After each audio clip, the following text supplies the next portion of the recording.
Good. All right, so I'm gonna hit a few balls. Whole idea is to have a little bit of fun. I want you guys to ask any question, just not on my downswing, and we'll be good. So, first off, when I warm up before any round, I always start with my sand wedge. So, in my tournament preparation or tournament like routine, my warm-up routine starts with a sand wedge, 8-iron, 4-iron, either my 5-wood or 2-iron, depends if it's in the bag, what's in the bag. Then my 3-wood driver, back to my 8-iron, then to my 60, and whatever I'm gonna hit on the first tee. So that could be what, 2-iron, 5-wood, 3-wood driver, whatever it is. I do a little dress rehearsal here, and then head on off to the first tee. Well, my first 3 shots, I hit it probably, I'm guessing probably 40, 50 yards, but I have no target. I'm just trying to get a feel for having a club in my hand. Then after I hit these 3, from then on, I will have a target and a shot shape that I will want to hit. So now we'll go to the flag.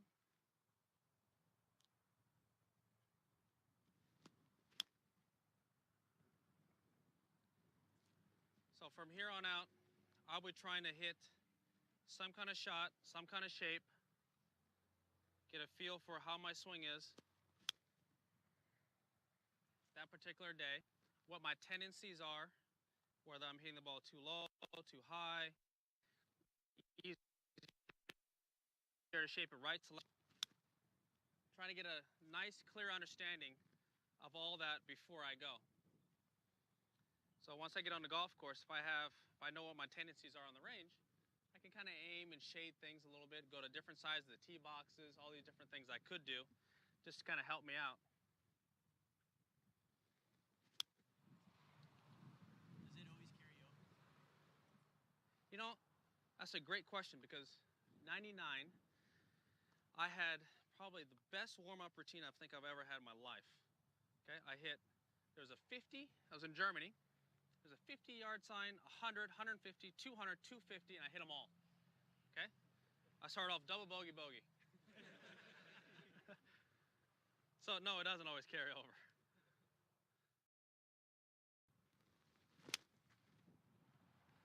What are you working on your swing with Sean Foley? You know, it's the same stuff, different day. And it's basically just trying to simplify absolutely everything. Just trying to make everything as simple as possible. Try and get as less moving parts and all this BS. Just trying to get it as simple and as clean as possible. And there are certain tendencies that I had that we're trying to get out of. But right now we're just trying to make the swing nice and tight and efficient. So, which it feels pretty good right now. Some of the things that we've continued to work on.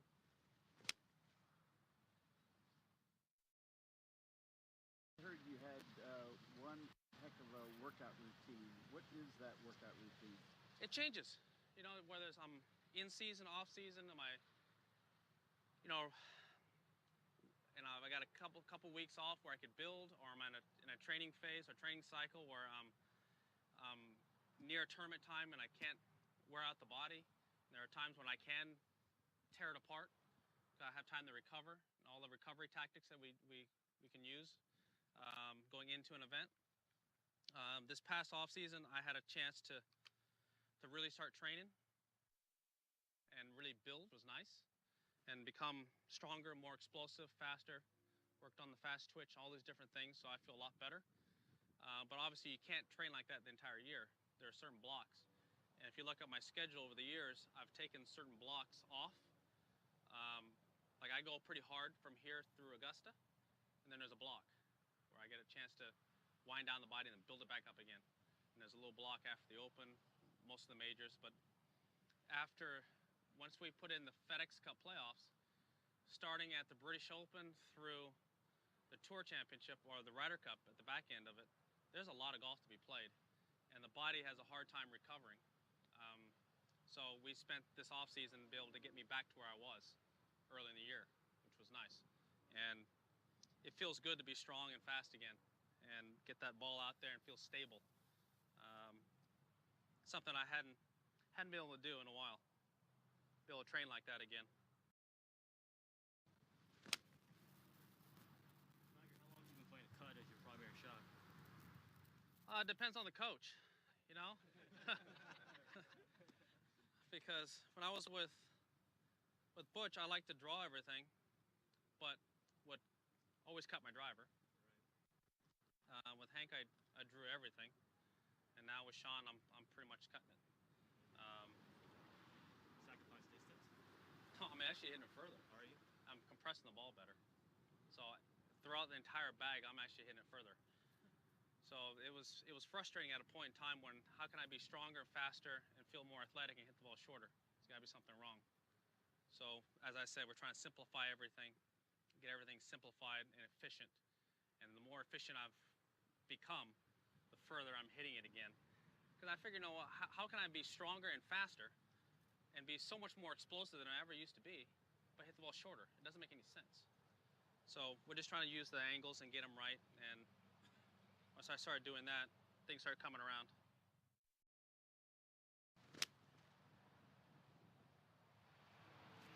Back around the practice tee, how concerned are you about this direction? Well, I'm more concerned about trajectory. So if I'm hitting the ball the correct trajectory, then my distance will take care of itself. Trajectory obviously controls distance. Hit the ball low, it's not going to go as far. Hit slightly higher, it's going to go a little bit further. So I'm always more concerned of looking through the same window. The window that I want to see that ball go through, it's going through that same window each and every time that I choose. So if it's going to be a little lower, it's going through my window. If it's going a little bit higher, then it's going through that window. I don't like surprises in that regard. You know, I hit a shot and how in the hell did that just happen? You know?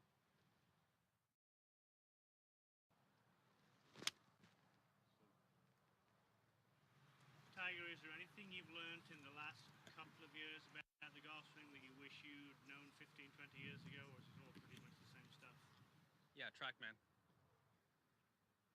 There's no, it's pure physics, numbers. So if you couldn't have your swing that's on tour, who would it be? And conversely, whose would you not want to have? I'm not going to answer the last one. But you know what? As far as just pure ball striking, you know, people don't realize how good a ball striker like a Hunter Mahan is. He doesn't have bad days. You know, his bad day's not bad. His short game may be off at times, but putting streaky, but he's ball striking. He drives on a string, hits his irons always the right distance. Doesn't have quite the height, but it's just every day. You know, it's pretty amazing. Like Sean was saying that, I was asking Sean Foley, my coach, or who's actually his coach too. Hey, how come he doesn't actually curve the ball that much? So he's never had to learn. He's always hit it straight. So when he gets in the trees, he doesn't go in the trees. And for the driving accuracy? Yeah. My driving actually got way better. Last year had probably one of the best years I've ever had driving the golf ball. So that was exciting to take a weakness into a strength. But one thing that I did neglect because of that, of all the work that I was doing, is I didn't quite chip and putt as much. And it hurt me early in the season. I got it going again, started working on my short game, spending the hours that it takes to do it. Towards the end of the season is when I started becoming more consistent again. Those bad rounds of shooting 73, 4, and 5 were now turning into 71, 69s, just because of my short game. And, you know, consequently, my scoring average was pretty good last year. I finished second last year.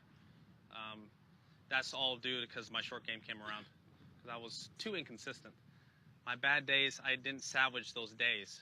And you don't win a tournament by having 4 great days. That just doesn't happen in our sport. But what does happen, you turn that one bad day and keep it going, and then it'll click in. So that saved me. That's one of the reasons why I won, I think, 3 tournaments last year because of it.